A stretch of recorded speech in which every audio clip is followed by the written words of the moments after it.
जलन। ममता बहुत ही सीधी और प्यारी लड़की थी, वहीं सुनील एक सरल और आगे बढ़ने की सोच रखने वाला लड़का। सुनील, बेटा सुनील कहाँ है? अरे जरा एक गिलास पानी तो दे दो। हाँ माँ, अभी आया। क्या माँ, पानी तेरे सर के पास ही तो रखा है, क्या हो गया है? तबीयत खराब है क्या? अरे नहीं नहीं, वो उठने का मन ही नहीं कर रहा था तो देखा ही नहीं। वैसे क्या कर रहा है? यहाँ बैठना मेरे पास। माँ पढ़ रहा था। वो कहना नौकरी में तो वक्त नहीं मिलता, अब ऑफिस से घर आकर ही तो वक्त मिलता है। अच्छा अच्छा ठीक है, पढ़ ले जा बेटा। सुनील पढ़ लिख कर और आगे बढ़ना चाहता था, लेकिन माँ की तबीयत खराब देखकर सोचता है कि शादी ही कर ले।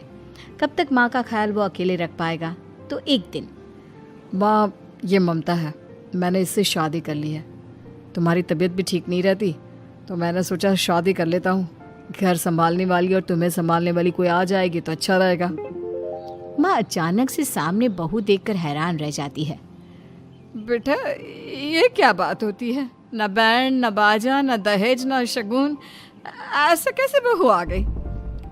माँ तू तो जानती है मैं नौकरी के साथ पढ़ाई कर रहा हूँ, तो कहाँ से इतना पैसा बचा पाता कि धूमधाम से शादी करता। वैसे भी माँ लोग तो आकर खाकर निकल जाएंगे, इसलिए बस वैसे ही। माँ जी, मैं आपका ख्याल रखूंगी।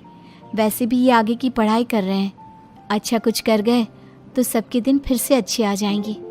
सास को ममता की बात ठीक तो लगती है, लेकिन मन में कहीं ना कहीं लगता है कि कहीं बहू बेटे को लेकर फुर्र ना हो जाए और फिर तो वो रह जाएगी अकेली। बेटा देख, मेरा जो कुछ भी है वो सुनील ही है, और सुनील का भी अब इस दुनिया में मैं ही हूँ और कोई नहीं। क्या सुनील? बिल्कुल माँ, लेकिन आज से ममता भी मेरे जीवन का अहम हिस्सा है, जैसे तू है। सास को बड़ा बुरा लगता है कि उसकी सल्तनत में कोई और हिस्सेदार कैसे हो सकता है। कैसे कोई और उसके 30 साल के बेटे की जिंदगी में अचानक से आकर बराबर का हिस्सेदार बन सकता है। देख बहू, मैं भले थोड़ा बीमार रहती हूँ, लेकिन इसका मतलब यह नहीं कि घर की चीज़ों में मेरा कंट्रोल खत्म हो गया है। मैं आज भी इस घर की रानी हूँ, समझी? बेटा सोचता है कि ये माँ को अचानक से क्या हो गया। कल तक जो माँ कहती थी कि जिंदगी का कोई भरोसा नहीं, वो अचानक से जंग के मैदान की झांसी की रानी कैसे बन गई? माँ क्या हो गया है? सब ठीक है ना? अचानक कैसी बात कर रही हो? ममता का आज पहला दिन है, स्वागत करो उसका। आसपास की आंटियों को बुलाओ, नई दुल्हन की मुंह दिखाए करवाओ।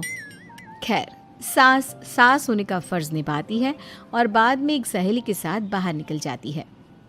क्यों नहीं बताया नहीं कि बेटे का ब्याह कर रही हो? वैसे तो सारा दिन हम ही में घुसी रहती हो।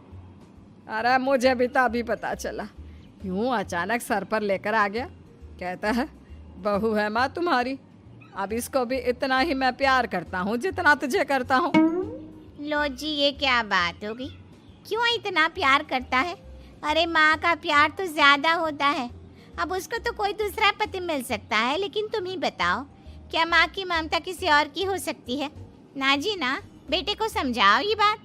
अरे क्या समझाऊं, मुझे तो खुद ही समझ में नहीं आ रहा कि क्या हो रहा है। जो बेटा कल तक माँ माँ करता था, अचानक से बीवी बीवी का राग आलाप रहा है। देखा, उसकी बीवी ना सुंदर और जवान है। सुंदरता के आगे तो एक से एक नहीं टिके, तो तेरा बेटा किस खेत की मूली है? सास को भी समझ में आ जाता है कि बहू की सुंदरता के आगे माँ का प्यार किसी काम का नहीं।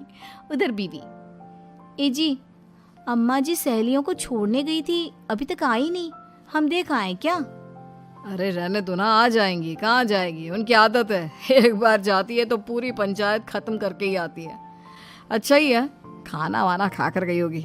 छोड़ो ना, घूमेगी तो खाना पचेगा, नहीं तो ऐसे ही खाट पकड़ लेगी। बहू भी शांत हो जाती है। उधर सास सोचती है कि आज थोड़ा देर से ही घर जाती हूँ, जब बेटा परेशान होकर ढूंढेगा तब मजा आएगा। बीवी को खुद ही पता चल जाएगा कि माँ के आगे उसकी दाल नहीं गलेगी। लेकिन वहीं दूसरी ओर घर पर, ए जी, माँ जी अभी भी नहीं आई, हमको तो घबराहट हो रही है कि क्या करें, जाकर पता करें किसी के घर। अच्छा, कहाँ जाओगी ये भी बता दो। पहला दिन है तुम्हारा इस घर में और एक ही दिन में मोहल्ला छानोगी क्या? हाँ, तो आप भी तो नहीं जा रहे हैं ना, हमको फिक्र हो रही है। अरे यार, ये रोज का है अम्मा का, खाओ और सो जाओ।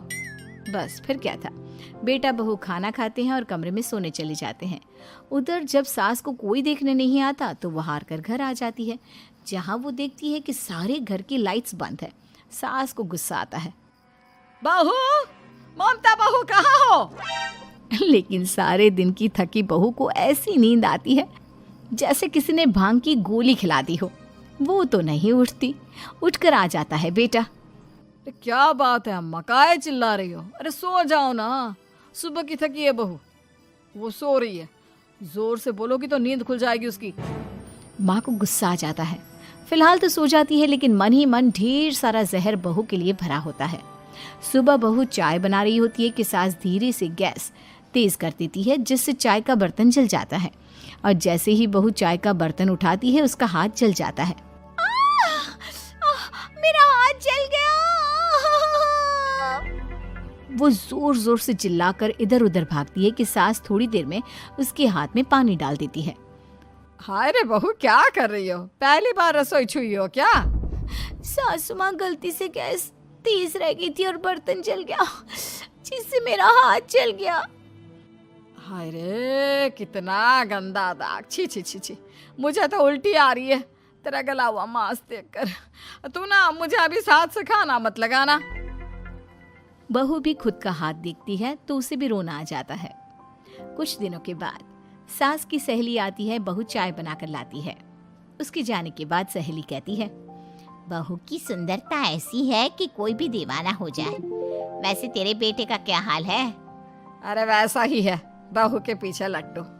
क्या करूं, कुछ समझ में नहीं आ रहा। मैंने तो बहू के चेहरे पर दिवाली के पटाखे की चक्री फेंक दी, उसका पूरा चेहरा जल गया। अब देखो ना रही सुंदरता, और ना ही अब मेरा बेटा उसे पूछता है। अरे अब तो वो उसे छोड़कर दूसरी भी देखने को बोल गया है मुझे। बहू सारी बात सुन रही होती है। आंटी एक बात बताइए, क्या भरोसा है कि दूसरी सही आए और आपके अनुसार रहे? देखिए आंटी, मेरी सासू माँ को गलत बात सिखाने की जरूरत नहीं है। हमारा परिवार साथ में खुशी से रह रहा है। देख बहू, मेरी सहेली की बेइज्जती ना कर, वही अच्छा रहेगा तेरे लिए, समझी? बहू नहीं मानती है। वो बार बार उनकी सहेली को घर से निकल जाने को कहती है। तभी सास की सहेली पास के चूल्हे से लकड़ी लाकर बहू के चेहरे पर लगा देती है। बहू जोर जोर से रोने लगती है। अरे ये क्या कर दिया? मैंने कहाँ किया, ये तो तूने किया। तू ही नहीं चाहती थी कि बहू बेटे के साथ रहे, भला मैं क्यों करूंगी?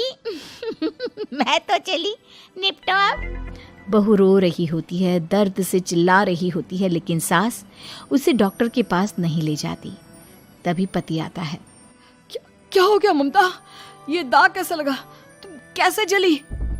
ममता कुछ नहीं कहती, बस दर्द से करा रही होती है। पति माँ की तरफ देखता है। हो ना हो माँ, ये पक्का आपका काम है। आप ही ममता से जला करती थी ना।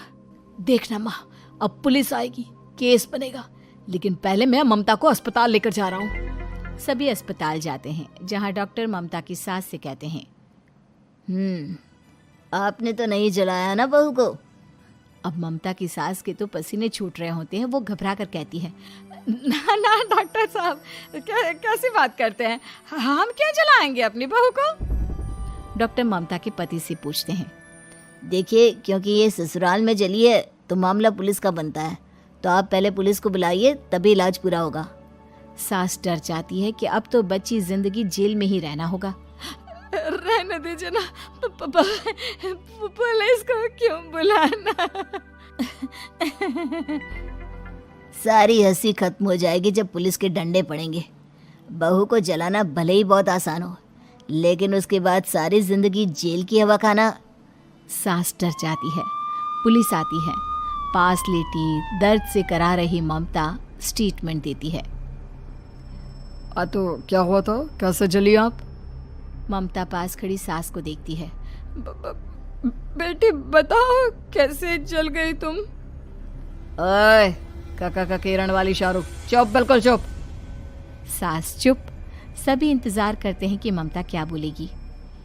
जी, मैं खाना बना रही थी, लकड़ी उड़कर मेरे ऊपर गिर गई और मैं जल गई। सास बहू की बात सुनकर रोने लगती है। देखा माँ, कितनी समझदार है ममता। ये चाहती तो, हाँ बेटा, ये चाहती तो मैं आज जेल में होती। मुझे माफ कर दे। मैं आगे से अभी कभी ऐसा नहीं करूंगी। बहू के साथ मिलकर रहूंगी। मुझे माफ कर दे।